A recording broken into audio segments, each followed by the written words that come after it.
रघु ने ना मेरे पार्टनर और उसकी वाइफ का मर्डर करता है, देख मैं क्या करता हूँ। बदलापुर फिल्म देखने पर एक बात तो साफ है कि ये फिल्म रिवेंज पर आधारित है, पर रिवेंज के अलावा भी इस फिल्म में और भी कुछ है क्या? और इस पूरे फिल्म की कहानी का मतलब अगर एक लाइन में बताना हो तो क्या हो सकता है? आज हम एनालिसिस में यही दो सवालों का जवाब जानने की कोशिश करेंगे। पहले हम फिल्म की कुछ खास बातें देखते हैं, जैसे कि डायलॉग्स। इस सीन में यहाँ हम लायक के क्राइम पार्टनर हरमन को 15 साल बाद देखते हैं। हरमन जब कार से निकलता है तो उसका पहला डायलॉग होता है कि अरे लेकिन टांगी क्यों तोड़ दी? अरे वो इंटरनेशनल लोग हैं यार, उनको पूरा रोस्ट चिकन चाहिए। दोस्तों, इस डायलॉग को नोटिस कीजिए। इसी डायलॉग से शुरुआत क्यों की होगी? हमने आज तक कई पुरानी बॉलीवुड फिल्मों में देखा है कि जब कोई चोरी डकैती करता है तो वो कई सालों बाद एक बहुत बड़ा गुंडा बन जाता है। तुम्हारे इस सोने से तुम्हारे ही आदमियों को खरीद कर आज मैं तुम्हारी जगह पहुंच गया हूँ और तुम मेरे कदमों में। माफ कर दो मुझ पर रहम खाओ। पर यहाँ हरमन किसी इंसान की टांगे तोड़ने की बात नहीं कर रहा। यहाँ वो अपने होटल के नॉनवेज डिश के बारे में बात कर रहा है। एक्चुअली हमारा एक रेस्टोरेंट है, Konkan queen. It's the best seafood in Poona. इसका मतलब यह है कि हरमन उस चोरी के पैसों से एक होटल बिजनेस की मदद से इज्जतदार जिंदगी जी रहा है, ना कि पुरानी विलन्स की तरह गुंडा बना है। और तुम मेरे कदमों में। अरे लेकिन टांगी क्यों तोड़ दी? ये डायलॉग पुराने क्लीशे पैटर्न को तोड़ने के लिए रखा गया है। हमने कई बार सीआईडी, क्राइम पेट्रोल और बहुत सी हिंदी फिल्मों में ये देखा है कि एक पुलिस वाला हमेशा अपने सस्पेक्ट से चिल्लाकर ये कहता है कि क्यों मर अपनी बेटी को? बताओ क्यों मरवाया विजय और कांता को? पर यहाँ फिल्म की कहानी में सिचुएशन कुछ ऐसी हो जाती है कि इंस्पेक्टर, जो कि उस चोरी किए हुए पैसों को 15 साल बाद भी हासिल करने में नाकाम हो जाता है। फ्रस्ट्रेशन में वो ये बोलने पर मजबूर हो जाता है,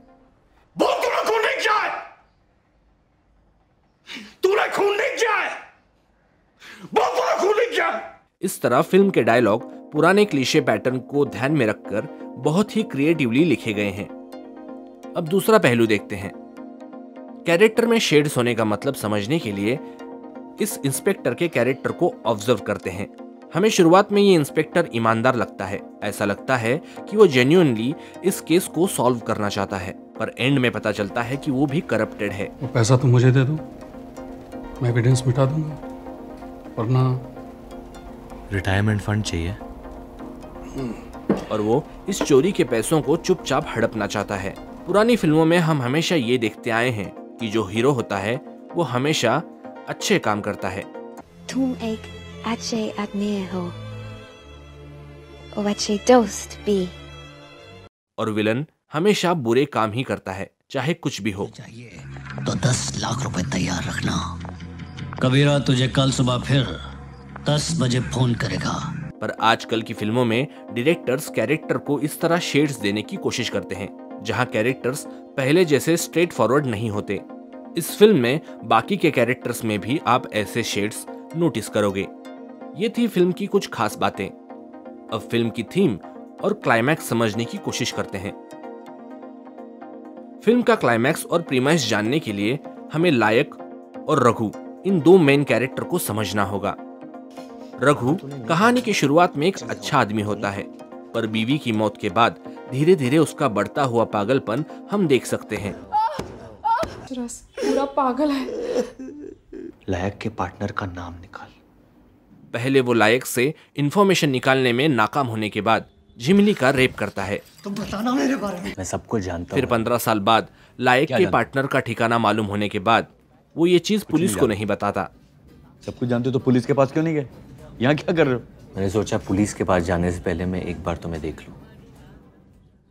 वो हरमन के साथ गेम खेलता है और लास्ट में रघु इतना चेंज हो जाता है कि वो 2 लोगों का खून कर देता है। यहाँ हम इस कैरेक्टर को ग्रेजुअली चेंज होते हुए देख सकते हैं। अब लायक का कैरेक्टर देखते हैं। हम सभी जानते हैं कि लायक ने लास्ट में सरेंडर क्यों किया, रघु को बचाने के लिए, उसे दूसरा मौका देने के लिए। पर इसके सिवा फिल्म में एक ऐसा भी सीन है जिससे हमें पता चलता है कि लायक रघु को बचाने के साथ साथ खुद भी अंदर से पूरी तरह बदल चुका है। उस सीन पर आने से पहले हम ये देखते हैं कि लायक के सरेंडर करने के पीछे क्या क्या रीजंस थे। लायक एक गरीब बैकग्राउंड से आता है। वो चोरी के मामले में जेल चला जाता है और 15 साल तक अपना मुंह नहीं खोलता, क्योंकि उसके लिए यही एक चांस होता है आगे जाकर फाइनेंशियली स्टेबल होने का। पर जब रघु लायक को सच बताता है, तेरा दोस्त जिसका नाम तू 15 साल से किसी को नहीं बोल रहा था ना, वो तेरे हिस्से के पैसे मुझे देने के लिए तैयार हो गया था, और उसकी बीवी मेरे साथ सोने के लिए तैयार हो गई थी, उसको बचाने के लिए। तू सच कह रहा है क्या? तब लायक का 15 साल का भरोसा टूट जाता है और वो दुखी हो जाता है। अब तक लायक का हर एक प्लान बिगड़ चुका है। उसे हरमन की वफादारी नहीं मिलती, लायक का शेयर भी मेरे पास पड़ा हुआ, वो भी ले लो। पैसा भी नहीं मिलता।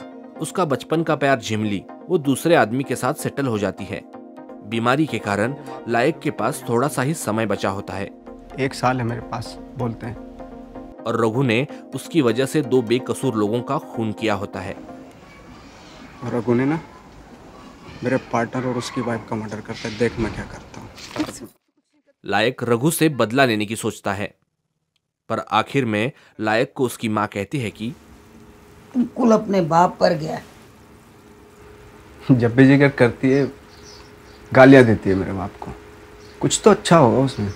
पुराने चावलों में काय को कीड़े ढूंढ रहा है, जाने दे। तब इस पॉइंट पर लायक अपनी वजूद के बारे में सोचने पर मजबूर हो जाता है और अब लायक के लिए कुछ भी करने के लिए बचा नहीं है। इसलिए वो लास्ट में कहता है, कोई पूछेगा तेरे बेटे में कोई अच्छी बात थी तो तू बोलेगी ना, बोलना।